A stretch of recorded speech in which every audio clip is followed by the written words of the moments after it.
السلام عليكم ورحمة الله وبركاته. ازيكم يا حبايبي، عاملين ايه؟ صلوا على النبي يا جماعة. واحد بعت لي بيقول ان هو مسافر مسافر برا مصر، بيشتغل يعني هناك. فبيقول بقاله 14 سنة، فما شاء الله عنده شقة تمليك وشقتين تانيين تمليك برضو بيأجرهم وكده.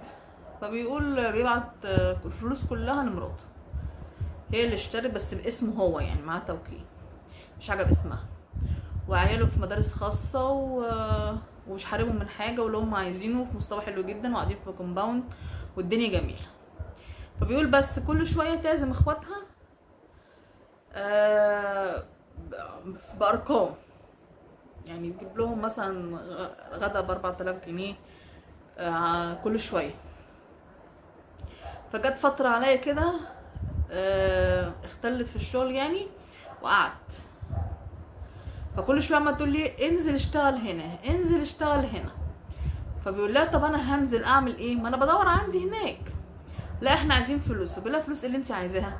احنا عندنا الشقتين بنأجرهم ولا التلات شقق بيجيبوا لنا 25000 جنيه، فامشي على قدهم.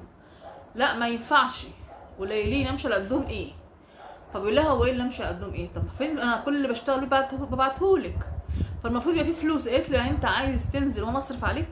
قال لها ليه تصرفي عليا ليه؟ هو انت بتجيبي حاجه من بيت ابوكي؟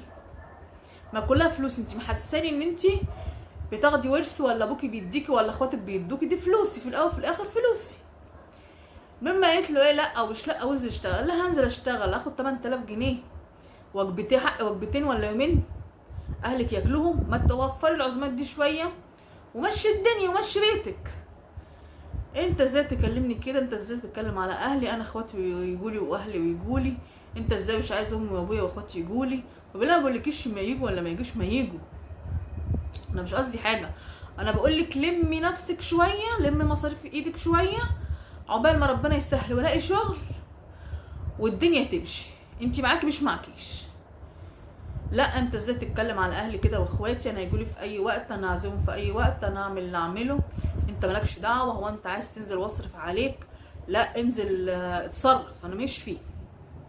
قال لها عيب لما تقولي كده. المره التانية هقولك انت بتجيبي حاجه من بيت ابوكي، دي فلوسي، وعموما دي غلطتي اللي انا ببعتلك كل الفلوس. قالت لا هو انت عشان فاكر ان الشقه باسمك تبقى بتاعتك؟ لا دي مش بتاعتك، دي بتاعت عيالي. ده بتاعتي وبتاعت عيالي. لا بتاعتك منين؟ قالت له اه مش انا بخدم عيالك بقالي 14 سنه. قال لها لا ان هو مش عيالك، هي وظيفه الام ايه في الحياه؟ بتربي عيالها وتكبرهم. ايه بقى اللي انت بتعمليه؟ هو انت بتاخدي حق اجرتك على عيالك؟